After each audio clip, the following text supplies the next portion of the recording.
अंमली पदार्थ मुक्त सांगली जिल्हा यावर अधिक लक्ष केंद्रित केलं असून या प्रकरणी पोलीस यंत्रणेने सतर्क राहावे. अंमली पदार्थ तस्करी प्रकरणाची खोलवर चौकशी करून या प्रकरणाच्या मुळाशी जावे.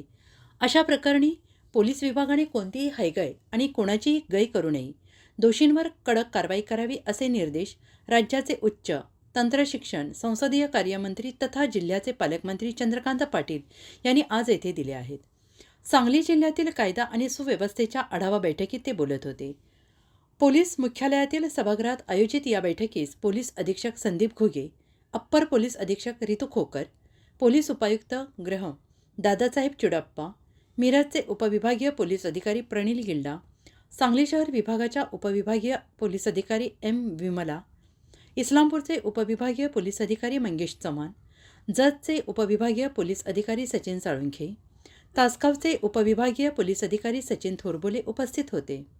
पालकमंत्री चंद्रकांत पाटील म्हणाले, अंमली पदार्थांचे संकट हे आपल्या दारापर्यंत येऊन पोहोचलेलं आहे आणि त्यामुळे सामान्य नागरिकांनी याबाबत सदैव सजग राहिलं पाहिजे.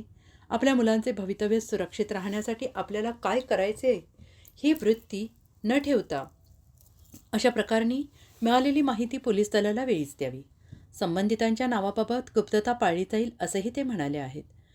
पोलीस दलासाठी सर्वसमावेशक आराखडा करण्याबाबत सूचित करून पालकमंत्री चंद्रकांत पाटील म्हणाले, यामध्ये पोलिसांसाठी कल्याण निधी, पोलिसांसाठी अद्ययावत संसाधने, पोलिसांना माहिती मिळण्याची व्यवस्था, खबऱ्यांना आर्थिक मदत देण्याची तरतूद आदी बाबींच्या अनुषंगाने आगामी काळात सर्वसमावेशक आराखडा करू.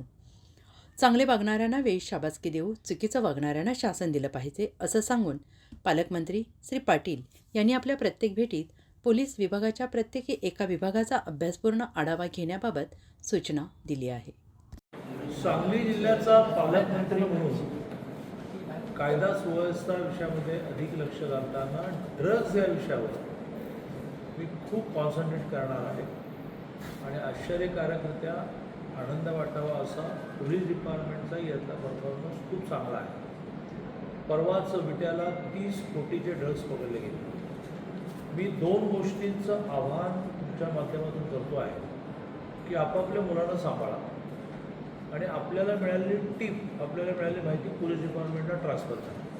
आपल्याला काय गरज आहे असं म्हणून हे जे काही संकट आहे ते तुमच्या दारात येऊन जमलेलं आहे आणि त्यामुळे तुमचं नाव लोकांना माहिती होणार नाही, गुप्तता बाळगू. पण टिप्स मिळाल्याशिवाय, माहिती मिळाल्याशिवाय हे अशक्य आहे. आम्ही एक प्रबोधनाचा सुद्धा एक मोठा विचार करतो.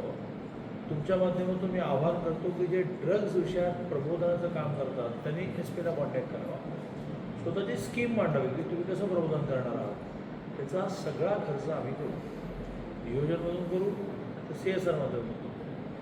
पण नुसत्या प्रबोधनाने हा विषय संपणार नाही, धाकानेचा विषय संपणार आहे.